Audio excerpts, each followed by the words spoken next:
Dès le début de ce journal, le forum sur la problématique de la retraite au Mali. Les acteurs se réunissent pour l'amélioration des pratiques afin de renforcer le droit du retraité. Une situation qui préoccupe les autorités. C'est pourquoi les travaux ont été présidés par le Premier ministre Dr Choguel Kokala Maïga. Nous parlerons également de cette session au CNT au cours de laquelle le document sur les droits de l'homme a été présenté aux membres du CNT. Ils ont aussi adopté le projet de loi portant création du projet de développement durable des exploitations pastorales au Sahel. C'est parti depuis ce mercredi pour le dépôt des dossiers pour le concours d'entrée à la fonction publique. 1489 postes sont disponibles cette année, un nombre revu à la hausse et les postulants ont répondu massivement à l'appel. Moussa Papa Aidara s'est rendu au Centre national des concours de la fonction publique pour voir l'ambiance qui y règne. La culture, on en parle dans ce 20h avec la 4e édition des journées textiles du Mali. Oui, le Made in Mali à l'honneur à ce rendez-vous qui rassemble 8 régions du Mali. Le savoir-faire de nos artisans, c'est au Palais de la Culture Amadou Ampateba. Faites-y un tour. Merci de suivre le temps d'information sur ORTM1. Mesdames et messieurs, bonsoir. À l'ouverture de ce journal, parlons du forum sur la problématique de la retraite au Mali qui s'est ouvert ce matin à Bamako. Cette rencontre permettra d'améliorer les connaissances et les pratiques pour le renforcement des droits du retraité, une initiative de la Fédération nationale des associations des retraités du Mali et la Coordination nationale des associations des retraités. Et c'est le chef du gouvernement qui a présidé les travaux. Le point avec Mamari Koni. C'est un forum de 2 jours qui couronne le processus d'entente entre une cinquantaine d'associations de retraités sous l'égide de 2 fêtières, la Fédération nationale des associations de retraités du Mali et la Coordination nationale des associations de retraités relevant de l'Institut national de prévoyance sociale INPS. Le cadre vise à créer un espace de concertation entre ces fêtières. Autre objectif, leur participation à la conception et à l'élaboration des textes régissant les droits du retraité. Les 2 fêtières entendent ainsi appuyer les pouvoirs publics et le législateur à corriger si nécessaire les disparités et les inégalités dans le traitement entre retraités. Les textes changent au fil des ans. Concernant les fonctionnaires, en 2018, il y a une nouvelle loi qui régit les pensions des fonctionnaires, des militaires et des parlementaires. Bon, avec cette nouvelle loi, il y a une certaine disparité dans l'application entre les pensions. Ça a créé une sorte de disparité créable. Les anciens ont des pensions très bas et les nouveaux, avec l'application, ont des salaires très élevés. Au niveau de l'INPS, comme vous le savez, depuis 2019, il n'y a pas eu de revalorisation de la pension. C'est pourquoi nous avons voulu conjointement organiser ce forum pour essayer de voir la problématique dans son ensemble.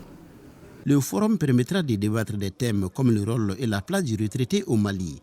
Des communications seront aussi consacrées à la CIPRES, Conférence intra-africaine de la prévoyance sociale, à l'AMO, assurance maladie obligatoire, et au RAMU, régime d'assurance maladie universelle. En ouvrant les travaux, le Premier ministre a évoqué les avancées significatives réalisées dans le cadre de la prise en charge des retraités du Mali. Le travail ennoblit l'homme, mais il est constant que le rêve de tout travailleur est de mériter une bonne retraite, sanctionnée par le bénéfice d'une pension.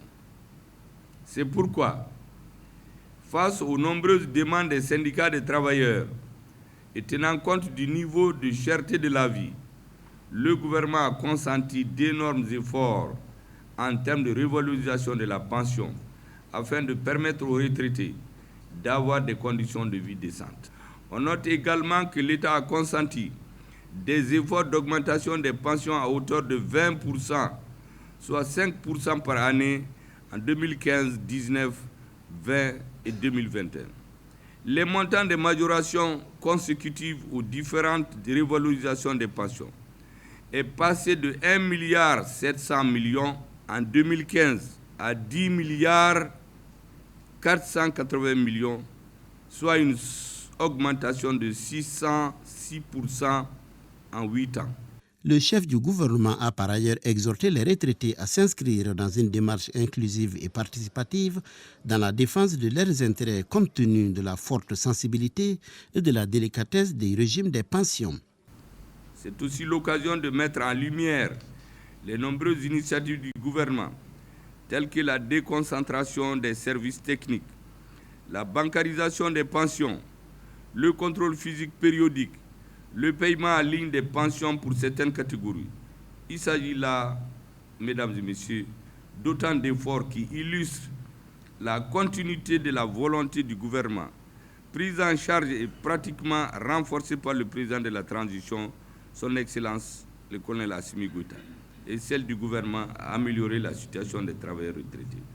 J'ai pu vous assurer que le gouvernement accordait la plus grande attention aux recommandations issues de ce forum afin d'examiner à travers les structures compétentes la question particulière de l'uniformisation des traitements, car il n'est pas question de créer deux catégories de retraités dans notre pays. Il semble qu'il y a des frustrations générées par certains retraités suite à des disparités constatées au niveau des pensions depuis l'adoption du nouveau Code des pensions le 11 juin 2018. Le Premier ministre a enfin saisi cette occasion pour rappeler les nombreux efforts que ne cessent de consentir les autorités de la transition pour la refondation du Mali sous le leadership éclairé du colonel Assimi Goïta. Au cours de ce forum qui a été présidé par le Premier ministre, Dr Shogel Kokala Maïga a profité de l'occasion pour parler du chronogramme convenu entre la MINUSMA et le gouvernement pour la rétrocession des camps au Fama. Le chef du gouvernement dénonce l'attitude de la mission onusienne. Nous l'écoutons. Nous avons dit départ sans délai. Les gens ont négocié 6 mois. Et à la fin des 6 mois, là, au Betara, ils ont dit qu'on n'osera pas le faire. Nous, on sait ce qui se dit dans les coulisses. Notre président, notre ministre de la Défense, nos chefs militaires, les soldats sur le terrain qui sont dans le soleil, dans la faim, ils se battent dans la poussière. Ils ont dit qu'avec l'appui du peuple malien, au Betaga, le 31 décembre, ils vont quitter notre pays. Et les Maliens doivent savoir, prenez votre destin en main. Personne ne viendra vous faire votre bonheur. Le Mali est un peuple réfractaire à la suggestion. Et c'est pourquoi les Maliens, vous ne devez pas baisser les bras. Nous n'avons aucun ennemi. Il y a des milliers de Français qui sont avec le Mali. Les Maliens qui vivent en France, c'est nos compatriotes. Ils vivent, ils travaillent, ils enrichissent la France et nous aussi. Est-ce qu'un gouvernement responsable va se mettre contre la France comme ça? Jamais. Mais ce que les Maliens n'acceptent plus, c'est de recevoir des injonctions, des ordres pour nous dire ce qu'on doit faire. Et c'est pourquoi notre président a défini 3 principes cardinaux que nous répétons, moi je le dis à tous les ambassadeurs. Respect de la souveraineté du Mali, respect du libre choix de ses partenaires stratégiques. Le 3e principe du président, il nous a édicté, et ça doit être connu de tous les Maliens, c'est défendre de façon obstinée les intérêts du peuple malien. Aujourd'hui, nous sommes en train de découvrir des centaines de milliards qu'on a donnés à des individus, pas de faux contrats. Toutes les grandes nations que vous voyez là, elles se sont construites sur la douleur à un moment donné de leur histoire. Elles sont construites sur le modèle de l'organisation militaire, le travail, la discipline. Donc, on a renvoyé tous ces gens-là. À l'ONU, ils ont dit qu'on n'osera pas faire partie de Barkhane. Il y a des pays qui ont dit que le Mali n'osera pas. Nous avons dit qu'on va oser. Et depuis qu'on a pris la base de Ber, c'était leur plaque tournante. On prenait les impôts, les populations du Nord étaient presque esclavagisées. C'est comme une arête dans leur gorge. Et c'est pour cela que, quand on s'entend avec la MINUSMA, qu'on se réveille ensemble pour faire nos affaires à midi, la MINUSMA se réveille à 6h, elle quitte. Après, elle nous téléphone. Moi, je suis déjà parti. À qui vous avez remis la base? Nous, on a laissé, on ne sait pas qui prend. Mais on sait que c'est pour donner aux rebelles. Mais ces bases-là, nous allons les prendre. Les rebelles-là ne font rien à attendre. L'armée a décidé qu'on va prendre ces bases-là. Voilà, du côté du CNT, présentation du rapport annuel 2022 de la Commission nationale des droits de l'homme. Plusieurs points de ce document qui évoquent la situation des droits de l'homme ont fait objet de débat. Les membres du CNT ont aussi examiné et adopté le projet de loi portant création du projet de développement durable des exploitations pastorales au Sahel, un projet qui va sans nul doute améliorer les conditions des pasteurs et des agro-pasteurs. Le point de ces activités avec Aldjumatina et Abouakar Traoré. Les membres du Conseil national de transition, lors de cette session plénière, ont planché sur le projet de loi portant création du programme de développement durable des exploitations pastorales au Sahel du Mali. Démarré en 2017 et financé par la Banque islamique de développement, le projet qui devrait être une opportunité pour booster notre secteur agropastoral a connu des difficultés par la suite. C'est un projet qui est dans le circuit depuis 2017. C'est maintenant que les plus hautes autorités de la transition ont réuni toutes les conditions avec les partenaires. Ce projet est une réponse, est un élément de contribution à notre politique nationale en matière de sécurité alimentaire et nutritionnelle et aussi notre politique en matière de développement de l'élevage. Le sous-secteur de l'élevage est un maillon essentiel de notre économie, compte tenu de la part importante qu'il occupe dans la création d'emplois et de richesses. Il est ainsi nécessaire de relancer le dit projet. Soumis à l'approbation des membres du CNT, le projet de loi a été adopté avec 133 voix pour, 0 contre et 0 abstention. Placé sous la tutelle du département de l'élevage et de la pêche, le programme de développement durable des exploitations pastorales au Sahel du Mali va ainsi régulariser le cheptel malien au regard de son importance. Pour le sous-secteur de l'élevage, c'est l'alimentation du bétail, la santé du bétail, la transformation génétique. Par ce vote, il y a 200 000 personnes qui seront touchées et dont 40% de femmes.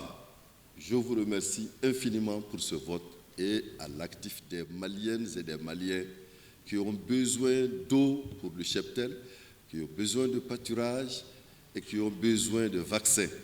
Ce projet va y contribuer. Chargée de protéger les droits de l'homme, la CNDH, qui doit présenter chaque année son rapport à l'organe législatif, s'est attelée à cet exercice. Le document de l'Institution nationale des droits de l'homme, au titre de l'année 2022, examine en 6 parties la situation des droits de l'homme au pays. Mais lors de cette présentation, les membres du Conseil national de transition n'ont pas été tendres avec plusieurs parties du rapport, faisant l'objet de débats et qui ont nécessité des éclairages de la part du président de la CNDH. Nous nous réjouissons de l'intérêt que les membres du CNT ont manifesté à l'endroit de la CNDH d'une part et sur la problématique des droits de l'homme d'autre part. Donc cela nous réjouit d'autant plus que la loi nous assigne comme objectif majeur d'instituer une culture des droits de l'homme au Mali. La situation des droits de l'homme est préoccupante au Mali à travers les violations et abus des droits de l'homme qui ont été recensés et documentés, mais également il y a eu des avancées. Donc les autorités ont pris des initiatives. Cette séance plénière du Conseil national de transition est la 3e en cours au compte de la session d'octobre 2023. Les membres du collège de commissaires de l'autorité de protection des données à caractère personnel APDP ont été reçus à la Cour constitutionnelle, occasion pour le président de l'APDP de remercier les autorités du Mali pour la confiance placée en eux. Dr Mamoudou Samasekou, président de l'APDP, au micro de Abdul Karim Kaba. L'entrevue s'est très bien passée parce que nous avons bien échangé et nous avons également eu de très sages conseils. Et de cette audience, on peut retenir que les relations de collaboration vont continuer parce que les deux institutions, la haute institution que est la Cour constitutionnelle et l'autorité administrative indépendante que nous sommes, avons parfois des objectifs donc, qui font que nous avons appelé à collaborer, donc à échanger, à collaborer de façon à atteindre nos objectifs communs. Donc nous tenons vraiment à remercier M. le Président pour avoir accepté de nous recevoir, de nous avoir accordé cette audience, surtout de nous avoir posé des questions pour mieux comprendre et de nous avoir vraiment donné des conseils qui pourront permettre de mieux avancer et de mieux adapter nos textes aux réalités du Mali pour atteindre nos objectifs. L'autorité de protection des données à caractère personnel est une autorité administrative indépendante. Comme son nom l'indique, elle est là pour veiller à la protection des droits, des données des citoyens. Pas seulement des citoyens, pour tous ceux qui vivent sur le territoire du Mali. Donc quand on dit données personnelles, c'est un terme qui peut paraître simple, mais qui regroupe tous les secteurs. Après le centre de dialyse du CCRF du quartier malien, commune 5 du district de Bamako, c'est celui du génie militaire qui a été inauguré ce jeudi et la prise en charge a déjà commencé. Un véritable ouf de soulagement pour les patients. Nous vous rappelons que cette réalisation s'inscrit dans le cadre des œuvres sociales du président de la transition, le colonel Assimi Goïta. La cérémonie d'inauguration a été suivie par Boubacar Kanouté. Les œuvres sociales du président Assimi Goïta, président de la transition, s'intensifient et touchent tous les domaines. Au lendemain de l'ouverture du centre du quartier Mali, le génie militaire vient d'être doté. À son tour, il abrite désormais un centre de dialyse ultra moderne avec des équipements de dernière génération. Ce qui dénote l'engagement patriotique du président de la transition d'alléger considérablement la souffrance de ses compatriotes. Aujourd'hui, c'est un sentiment de fierté. Et que ce sentiment de fierté vient du patriotisme du président de la transition qui vient de démontrer une fois encore qu'il est avec les populations. C'est l'inauguration d'un centre de dialyse aujourd'hui chez les militaires, mais c'est pour que la santé soit plus proche des populations. C'est dans ce cadre-là que le président de la transition a jugé nécessaire de mettre à la disposition de la population 3 centres de dialyse. On a inauguré le premier le 31, aujourd'hui nous sommes au deuxième. C'est pour encore dire sa solidarité et son patriotisme envers tout le peuple malien en général et les malades de reins en particulier. Dire aux patients que le président de la transition ne les oublie pas. On les a dit qu'il ne partira sans aucun Malien. Tous les Maliens se donneront la main autour du Mali pour que les patients et les Maliens en général soient à l'aise. Une pensée particulière aussi à l'endroit de l'adjudant-chef Oumar Traoré, dit Douglas, qui a débuté ces œuvres-là et qui n'est pas avec nous aujourd'hui. Une grâce divine estime les patients qui avaient toutes les peines à s'acquitter des frais de leur prise en charge. Il salue la sagacité et le sens de sociabilité du président de la transition, colonel Assimi Goïta. Moi, je suis très ravi de l'ouverture du centre. Parce que je dépensais de trop, je ne savais pas comment couvrir les dépenses. Je suis très ravi. Le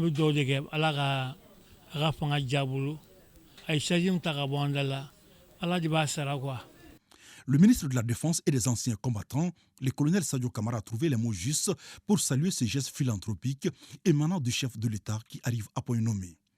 Les soldats maliens, qui sont les premiers à mourir pour la patrie lorsqu'une crise éclate, sont également les premiers à apporter aide et assistance à leurs concitoyens en détresse, oubliant souvent leur propre famille, leurs peines, leurs douleurs. Cet engagement patriotique et solidaire a été reconnu par les plus hautes autorités de la transition sous le leadership du colonel Assimi Goïta, président de la transition, chef de l'État, chef suprême des armées. D'ores et déjà, une équipe maroco-malienne est à pied d'œuvre pour la prise en charge des patients. Le conseiller spécial du président de la transition, chargé des œuvres sociales, a promis d'autres actions dans les brefs délais. Également cette bonne nouvelle, à plus de 2 milliards de francs CFA, c'est la valeur du lot de matériel que le projet Redis 3 vient de remettre au ministère de la Santé et du Développement social. Ces véhicules frigorifiques, réfrigérateurs, congélateurs et porte-vaccins viendront appuyer nos différentes structures sanitaires. Reportage Benoko Fofana, Boubacar Kamara. Le gouvernement du Mali est résolu à protéger le peuple malien contre la pandémie Covid-19. Pour gagner ce pari, le ministre de la Santé et du Développement social reçoit à ce jour des équipements composés de véhicules et intrants de la part du projet Redis 3. Ce don, composé de 180 réfrigérateurs, 28 congélateurs, 50 000 porte-vaccins et 10 camions frigorifiques, est le fruit d'un partenariat fécond entre le gouvernement de la République du Mali et le projet Redis 3 sur financement de la Banque mondiale, d'une valeur estimée à environ 4 865 722 $ US, soit 2 919 433 200 francs CFA. Les 3 pick-up vont aller à Bougouni, San et Kouchala. Mais les camions frigorifiques un va aller à Sikasso, Kai, Ségou, Mopti et 2 au niveau du centre d'immunisation de Bamako. Ravie de cette donation, Madame le ministre en charge de la Santé déclare qu'elle va nul doute renforcer les capacités opérationnelles de nos structures sanitaires avant de saluer ce partenariat fécond.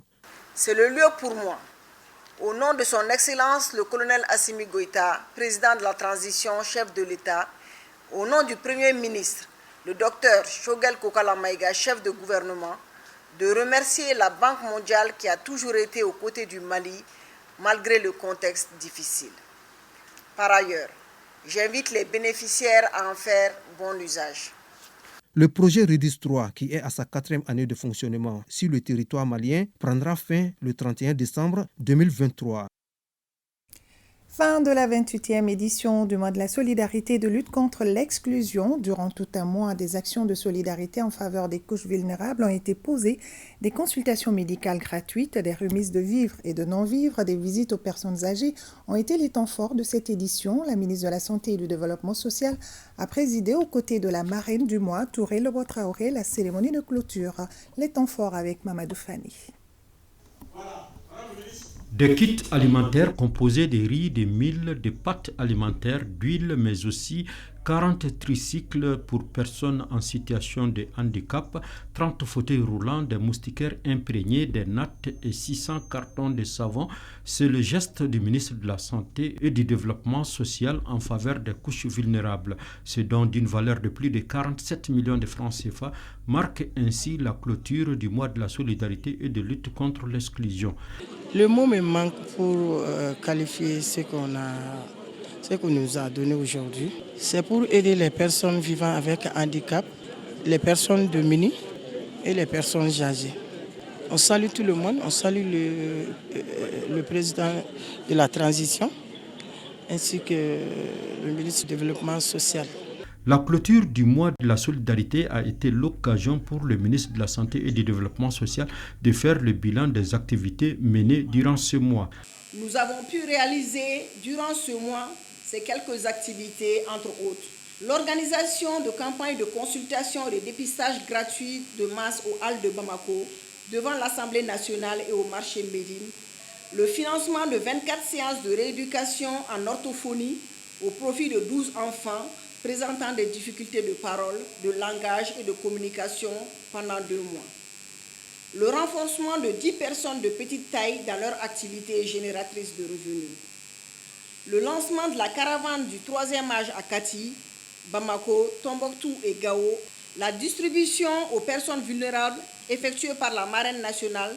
La distribution d'équipements scolaires, de médicaments, de fauteuils roulants et de divers équipements offerts par nos partenaires historiques, l'organisation du Salon de l'économie sociale et solidaire, la réalisation de 2 visites de terrain dans les régions de Ségou, Bougouni, Sikasso et Kouchala, au cours desquelles 1300 kits alimentaires ont été distribués à 1300 personnes vulnérables des cercles des régions visitées. Aussi, les personnes les plus âgées, 9, et les notabilités des dites localités ont reçu la visite de la délégation ministérielle avec la remise d'enveloppes.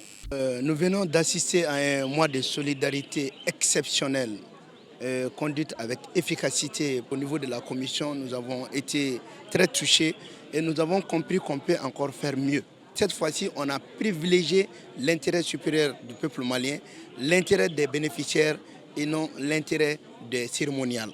Le ministre de la Santé a ensuite remercié tous les partenaires et structures d'État qui ont œuvré pour la réussite de ce mois dédié aux personnes les plus nécessiteuses du pays.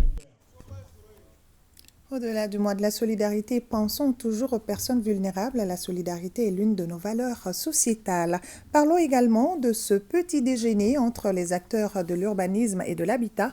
Ils se sont réunis autour de la problématique des initiatives et actions en cours au Mali. Une rencontre qui leur a permis d'échanger les expériences. Fadema Keita y était pour ORTM1. Les problèmes fonciers et d'urbanisation de nos villes sont parmi les plus cruciaux que connaît notre pays. C'est pourquoi, conformément au thème du petit déjeuner professionnel organisé par le Conseil national du patronat du Mali, plusieurs questions sont posées au ministre de l'Urbanisme, de l'Habitat, des domaines de l'aménagement du territoire et de la population. Les réformes en cours, le vœu incessant d'avoir un cadastre digitalisé, le titre foncier acte de propriété, les nouvelles stratégies pour lancer les commandes de logements sociaux, la problématique de la zone aéroportuaire, domaine public non constructible, l'assainissement de nos villes sont autant de questions posées par les ordres professionnels présents. Nous savons ce que nous voulons que nos villes soient. Nous avons prévu ce qui doit être dans nos villes pour que ces villes puissent être développées. Mais là où le bas blesse, chers participants, c'est que nous ne respectons pas ces outils de planification. Sont aussi au centre des échanges l'attribution d'une parcelle à près de 4 acquéreurs, d'où les nombreux litiges fonciers, la délivrance des permis, actes et titres provisoires, l'aide aux initiatives privées très infime, la révision du loyer plafond et un schéma de tête d'urbanisation non appliqué à la lettre. Nous n'avons toujours pas encore les résultats, je pense, auxquels on souhaite attendre. Il y a encore des difficultés d'accès au foncier, seulement des difficultés en ce qui concerne la production, qu'on a voulu que ce soit des matériaux locaux ici produits au Mali. Ça, nous avons une législation bien fournie en République du Mali en ce qui concerne la construction, en ce qui concerne l'urbanisme. Malheureusement, elle n'est pas toujours appliquée. Certes, les réponses ont convaincu l'assistance.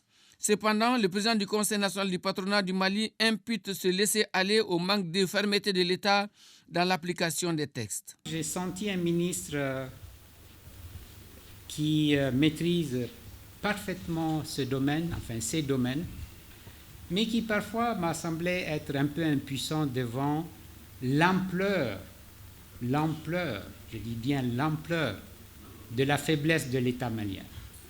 On ne peut pas développer un pays sans État fort, un État visionnaire, un État régalien, un État juste, un État social, un État qui fait faire au lieu de faire. Sans cet État-là, chers compatriotes, on ne va jamais se développer. Le Mali est un laboratoire où on cherche, où on trouve et où on n'applique jamais. Les maux qui minent le secteur sont diagnostiqués.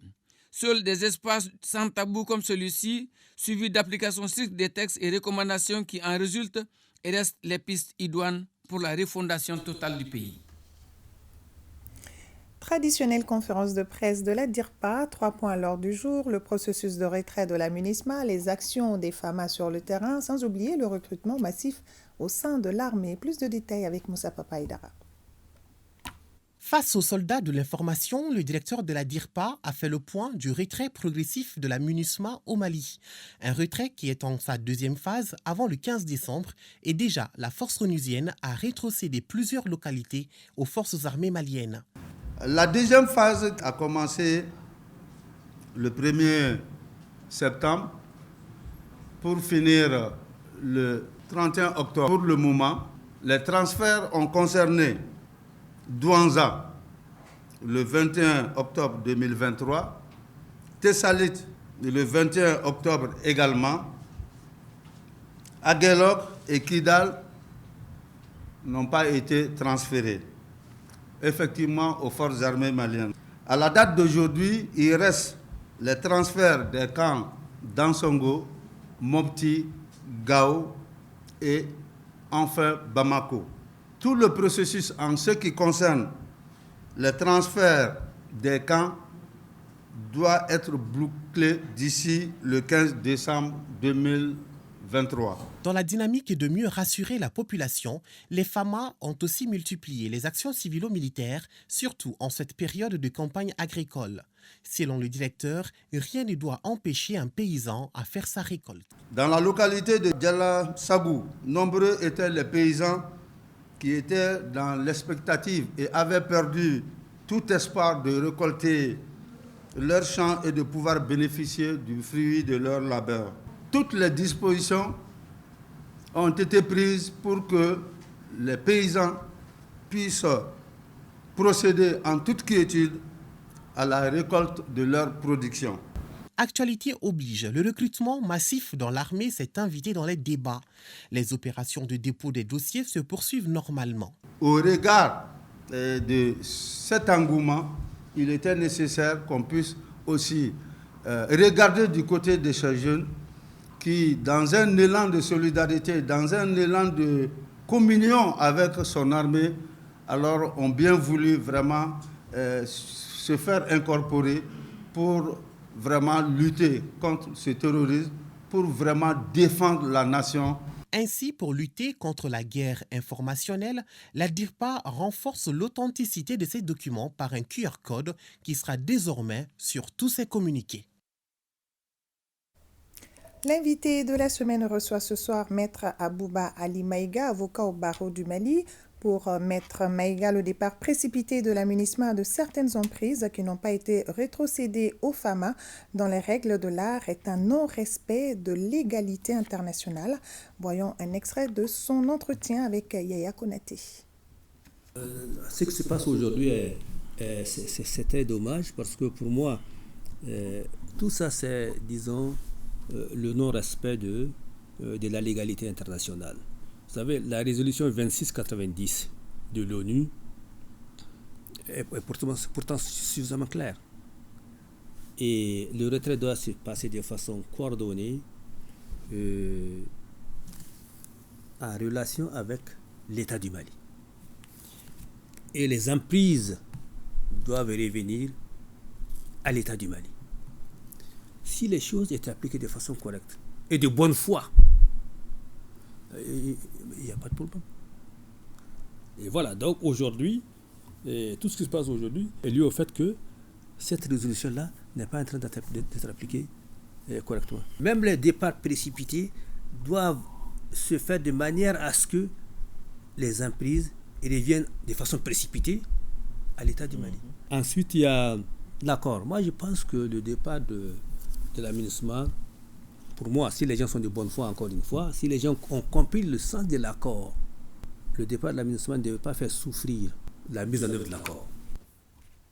Et vous pourrez suivre le reste de cet entretien après Pemi Mali.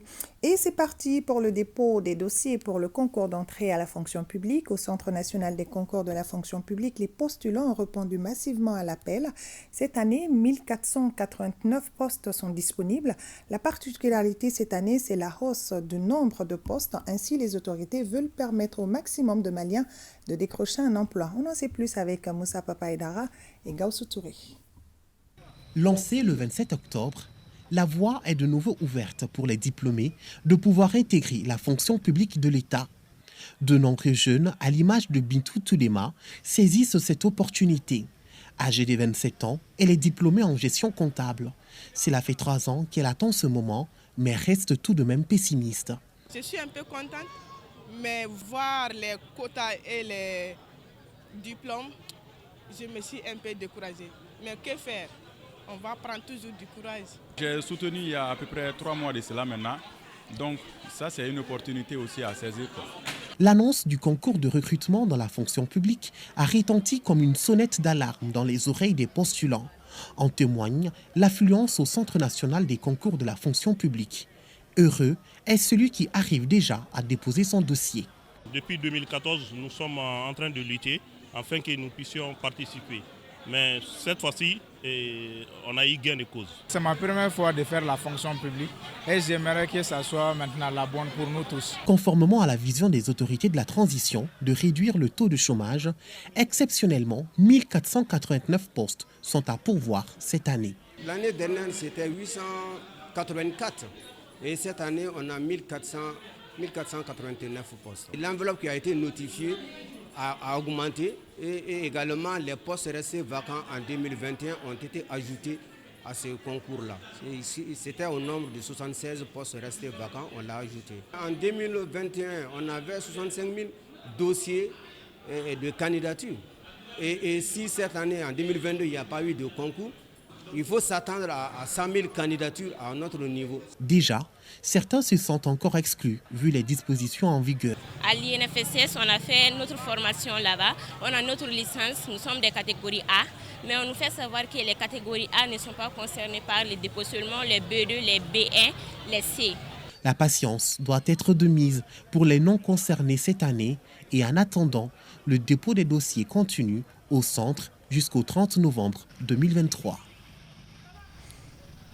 Bonne chance aux candidats. Valorisation du Made in Mali à travers la 4e édition des Journées textiles du Mali.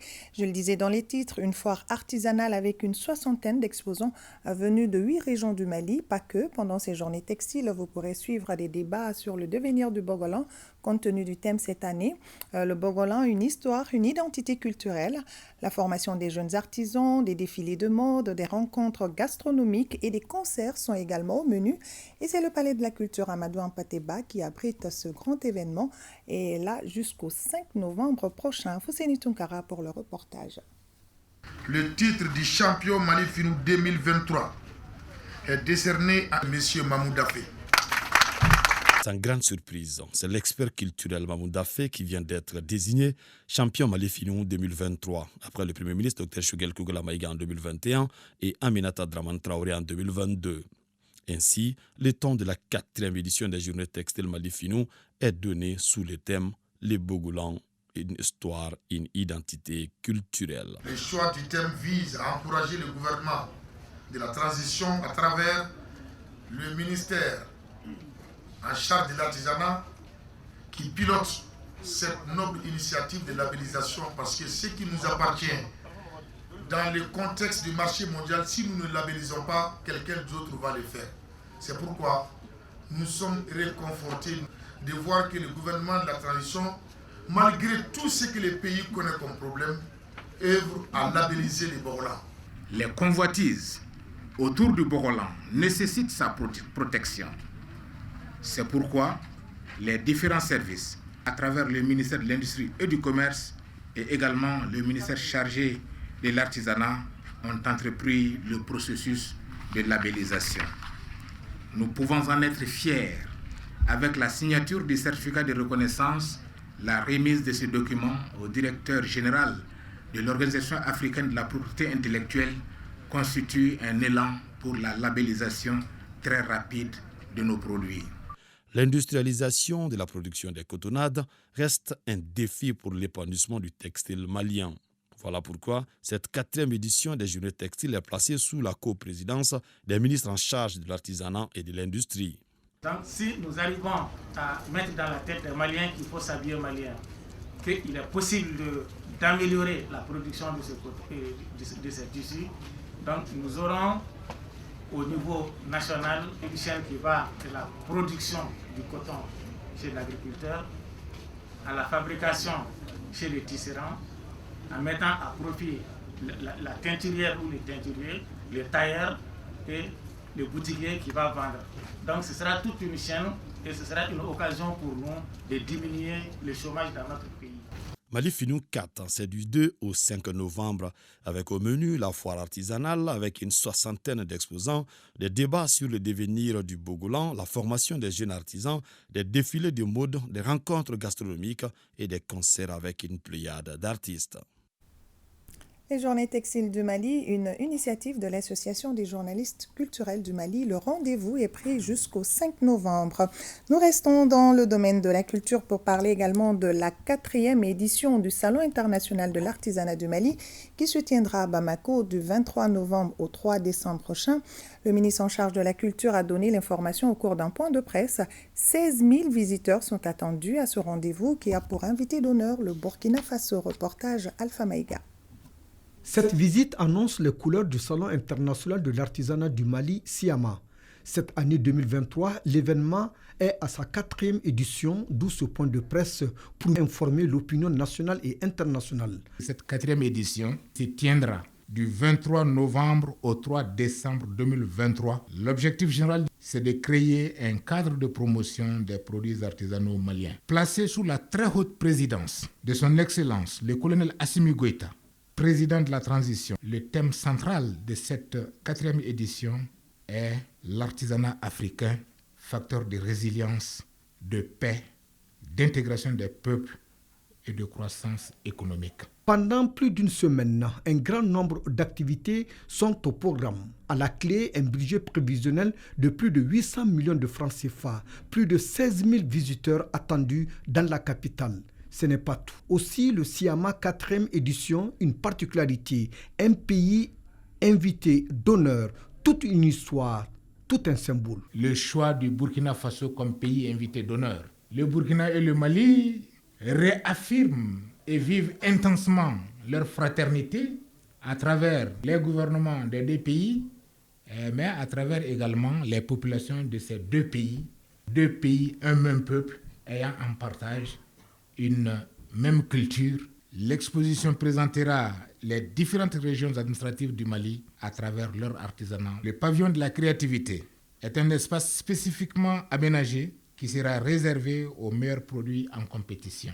Au cours du salon, il sera organisé des séries de défilés de tenues traditionnelles. Pour cette 4e édition, selon le principal conférencier, les femmes et les jeunes sont au cœur de l'événement. Le prix stand pays, meilleur stand pays, est d'une valeur de 2 millions. Stand région, le premier prix, 1 500 000. Le prix meilleure femme artisane, c'est un prix unique et il est d'1 million de francs CFA. Le meilleur jeune artisan, lui, recevra la somme d'1 million de francs CFA. Le premier prix de la créativité est d'une valeur d'1 500 000. D'ici là, les regards sont tournés vers le parc d'exposition appelé FEBAC sur la route de l'aéroport à Kalabankoura, en commune 5 du district de Bamako. Les ambassadeurs africains des pays amis de la Palestine étaient ce matin à l'ambassade de Palestine au Mali. Ils sont venus exprimer leur soutien aux Palestiniens en ces moments difficiles. Reportage Ibrahima Kaokonate et Trissa Traoré.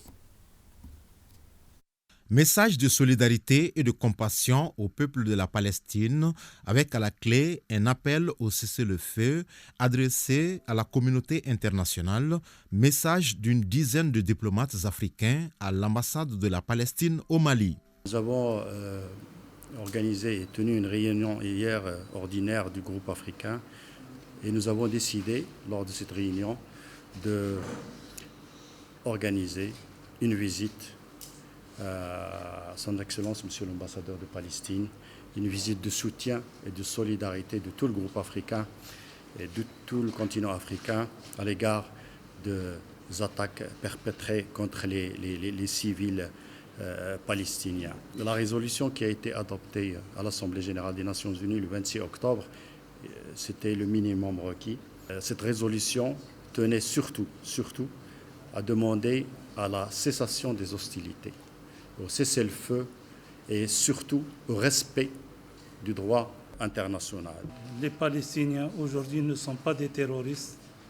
Les Palestiniens sont des combattants pour leurs droits légitimes. Les Palestiniens de Gaza, les Palestiniens de la Cisjordanie, les Palestiniens là où ils se trouvent ont un seul but, la libération de leurs terres légitimes. L'ambassadeur de Palestine se dit très touché par ce geste de solidarité à l'endroit du peuple de la Palestine. On était depuis longtemps sous oppression et sous occupation, mais on voit finalement l'espoir. Cet espoir est exprimé par cette solidarité, par cette condamnation des crimes de guerre dans les territoires palestiniens occupés. Cet espoir, on la voit sur le visage de nos frères, nos collègues, leurs excellences qui sont venus à leur nom personnel, en nom de leurs États, en nom de leur population, pour dire aux Palestiniens, nous sommes avec vous. L'ambassadeur de Palestine a saisi l'occasion pour remercier les autorités de la transition et la société civile malienne pour leur soutien à la cause palestinienne. 6e édition de la journée de la Canam. À ce rendez-vous de 2023 permettra de sensibiliser les participants sur les avantages de la prescription rationnelle et de la bonne gestion des feuilles de soins. Batraoré. La révision de l'accord d'établissement, la vente conventionnelle des terrains à usage d'habitation au bénéfice des travailleurs, la pose de la première pierre du nouveau siège de la CANAM et la victoire de l'équipe de la CANAM à l'édition 2023 de la Coupe Corpo. Autant de motifs de satisfaction pour le nouveau bureau du comité syndical de la Caisse nationale d'assurance maladie à l'ouverture de cette 6e édition de la journée CANAM.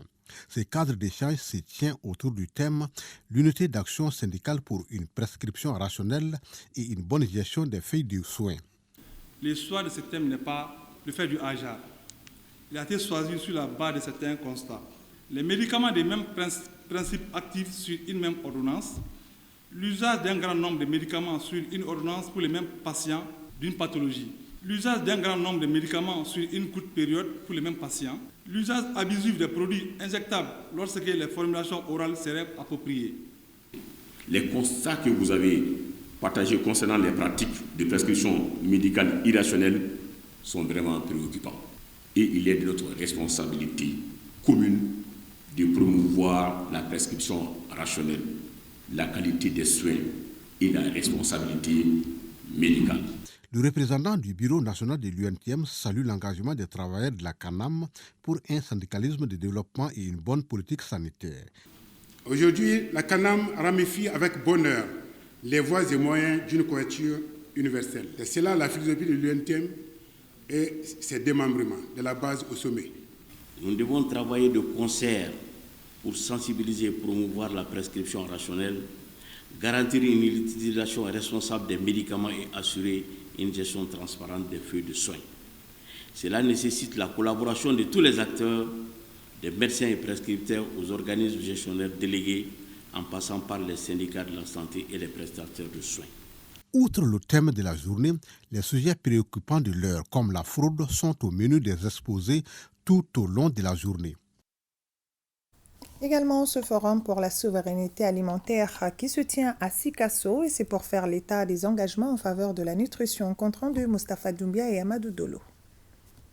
La lutte contre la malnutrition et les inégalités du genre, c'est la finalité de ce forum régional dédié au suivi des engagements en faveur de la nutrition avec la participation des groupements féminins.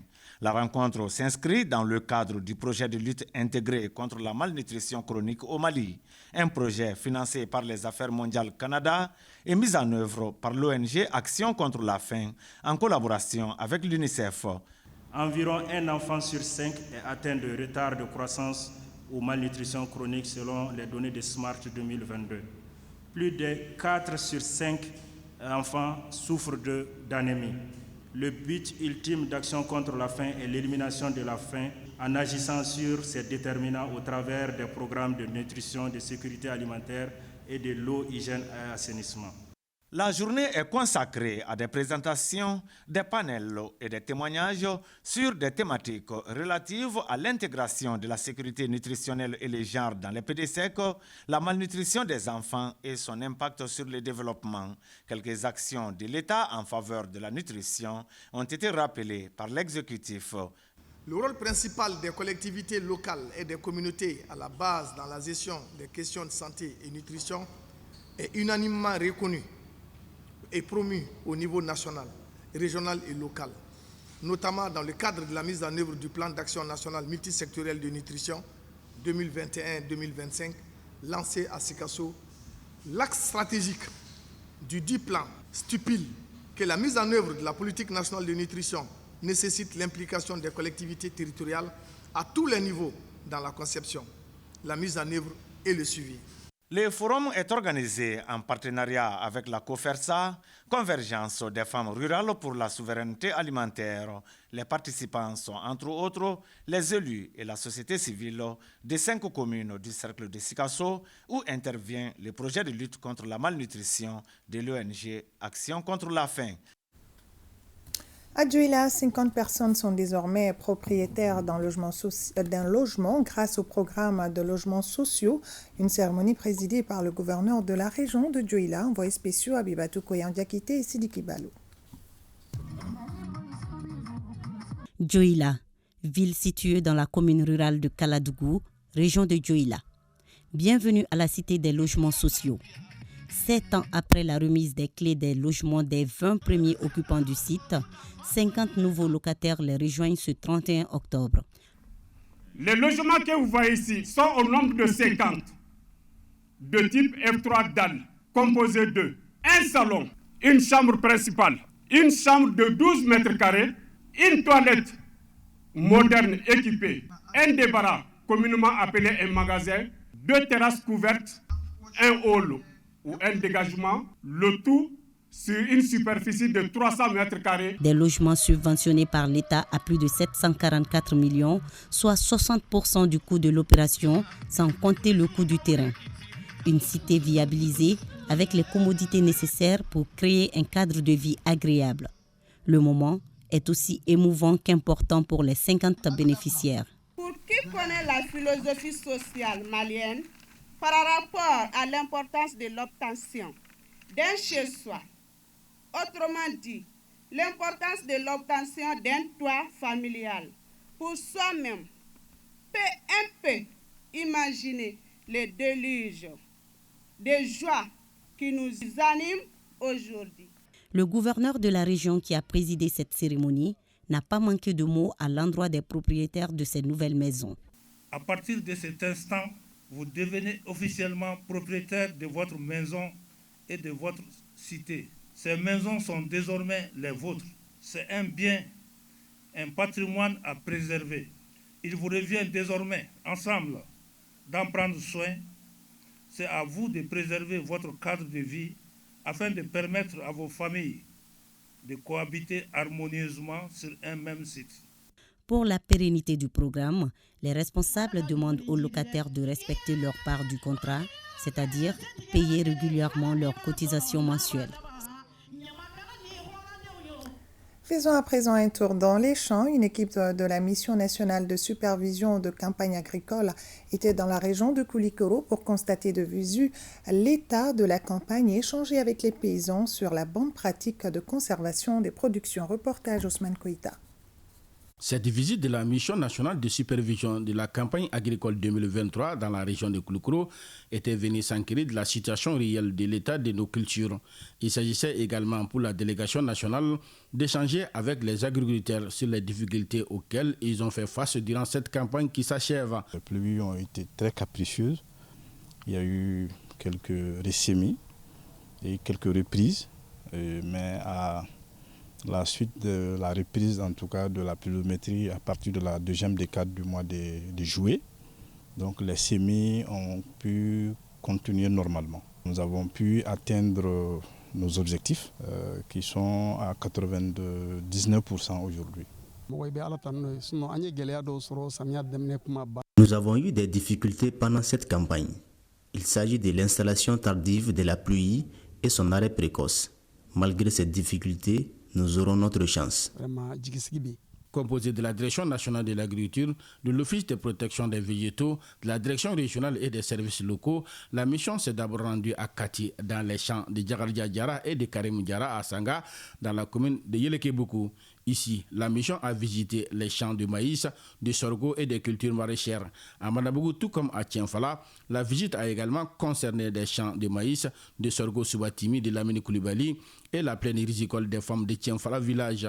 À toutes ces étapes, les difficultés soulignées sont les mêmes. Nous notons comme problème majeur l'installation tardive de la pluie et son arrêt précoce. Quant aux ravageurs, leur présence n'ont pas affecté les cultures. Cette année, quand même, ça a été une année quand même un peu exceptionnelle, surtout dans le cadre de la chenille légionnaire d'automne, qui est une chenille qui s'attaque au maïs précisément. Cette chenille, quand même, n'a pas fait assez de dégâts au cours de cette campagne agricole. Cette année, il y a eu 17,6 milliards qui ont été consacrés à la subvention des engrais ainsi que des semences de maïs hybrides. Moi, je crois que ça, c'est un appui conséquent, surtout avec les temps qui courent de la part de l'État, pour que les paysans aussi puissent avoir des rendements meilleurs dans leurs champs, une production agricole importante, afin d'assurer non seulement l'autosuffisance alimentaire, mais aussi de contribuer, c'est-à-dire à l'éradication, la faim dans notre pays. Partout où elle est passée, la mission a prodigué des conseils utiles aux paysans pour la conservation et l'utilisation judicieuse des récoltes. Et cette action humanitaire de Aïssata Alassane Cissé, dite Château, elle a remis 16 tonnes de mil et 4 tonnes de riz aux populations du cercle de Borem dans la région de Gao. Reportage à Liu Idrissa Maïga. Ce don, composé de 16 tonnes de mil et 4 tonnes de riz, est destiné aux populations démunies des communes de Taboui, Temera, Bamba et Bourem, chef-lieu du cercle. C'est un geste de l'honorable Aïssata Alassane Cissé, dite Château. Elle est extrêmement loin de Gao et particulièrement du Mali. Mais elle sait ce qui se passe dans son cercle. Elle a réalisé tout ça. Elle a trouvé que très rapidement dans ce mois béni de solidarité, il faut mettre la main dans la poche. Comme elle a toujours eu à le faire, cette bonne dame, elle a tout de suite pensé à ses populations. Autorités régionales et bénéficiaires, tous apprécient le geste de l'honorable Aïssata Cissé. Je n'ai que des mots de remerciement à l'endroit de notre sœur, l'honorable Château. Et ce geste de sa part ne me surprend guère. À chaque fois quand il s'agit de Gao, Château, elle est sur la première ligne. Elle n'a fait que son devoir. Au nom de toutes les communes, nous disons merci à l'honorable Aïssata Alassane Cissé. C'est de coutume et ce n'est pas la première. J'espère que ce ne serait pas la dernière. Que Dieu lui donne beaucoup de choses qu'elle puisse déverser dans la région de Gao. Cette donation s'inscrit dans le cadre des activités du mois de la solidarité et de la lutte contre l'exclusion. C'est la fin de cette édition. Merci à vous de l'avoir suivi. N'oubliez pas, faites un tour au Palais de la Culture Amadou Hampâté-Bâ pour les journées textiles du Mali, pour aller voir le savoir-faire de nos artisans. Demain, Fousseni Tounkara pour la grande édition. Excellente fin de soirée à tous.